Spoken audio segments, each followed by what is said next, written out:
سیدنا موسیٰ علیہ السلام کتاب فرما رہے تھے تو مجمع کے سامنے سے ایک شخص گزرا۔ موسیٰ علیہ السلام نے اس شخص کی طرف اشارہ کرتے ہوئے فرمایا، یہ کل مر جائے گا، یہ کل مر جائے گا، اس کی زندگی کا آج آخری دن ہے۔ اسی مجمع میں اس شخص کا ایک دوست بیٹھا تھا۔ یہ دوست اٹھا، دوڑ کر گیا اس کے پاس۔ میاں تیرے لیے ایک بری خبر ہے۔ اس نے کہا، کون سی؟ کہا، تیری زندگی کا آج آخری دن ہے، تو کل مر جائے گا۔ کہا، موسیٰ اللہ کا نبی ہے، اس کی زبان سے جب بھی نکلتا ہے سچی نکلتا ہے۔ موسیٰ نے کہا ہے تو کل مر جائے گا۔ میاں تو نے کل مر جانا ہے، آج کا دن ہے تیرے پاس، جو کھانا ہے کھا لے، جو پینا ہے پی لے۔ اس نے کہا، میاں تیری مہربانی، تو نے مجھے موت سے آگاہ کیا، لہٰذا اب میں بندوبست کر لیتا ہوں۔ اب یہ شخص اپنی موت کی بری خبر سن کر اپنے گھر گیا۔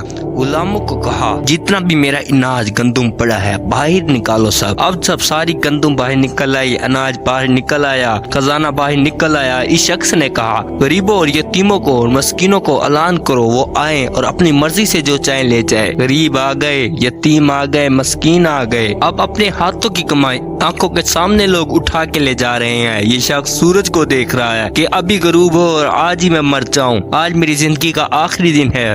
ظہر ہو گئی، عصر ہو گئی، مغرب ہو گئی، عشاء ہو گئی، سورج غروب ہو گیا، ابھی تک موت کا فرشتہ نہ آیا۔ اب جو خبر دینے والا شخص تھا یہ صبح سویرے گھر سے نکلا، میں جاؤں، میرا دوست مر گیا ہوگا، جا کر اس کو غسل دوں، اس کا نماز جنازہ پڑھاؤں، اس کی تدفین کر سکوں۔ وہ گھر سے باہر نکلا، اس مرنے والے دوست کے گھر پر پہنچا، گھر پہ دستک دی۔ یہاں مرنے والے دوست نے اٹھ کر دروازہ کھولا تو وہ دیکھ کر حیران رہ گیا۔ بولا، او میاں تو نے تو کل مر جانا تھا۔ اس نے کہا، ہاں جی میں تو زندہ ہوں، دیکھ لو تیرے سامنے۔ اس نے کہا، پھر آ چلتے ہیں موسیٰ علیہ السلام کے پاس۔ یہ دونوں شخص موسیٰ علیہ السلام کے پاس گئے۔ اس نے کہا، حضرت آپ ہی نے تو کل کہا تھا یہ کل مر جائے گا، ابھی تک تو یہ مرا نہیں، تو ابھی تک یہ زندہ ہے۔ موسیٰ علیہ السلام نے دونوں ہاتھ اٹھائے، عرض کیا، او میرے کریم رب، تو نے تو مجھے کہا تھا یہ کل شخص مر جائے گا، تو ابھی تک یہ مرا نہیں۔ غیب سے آواز آئی، موسیٰ یہ کل مرنے ہی والا تھا، لیکن جب اس نے اعلان کیا میرا سارا خزانہ باہر نکالو، اناج گندم باہر نکالو،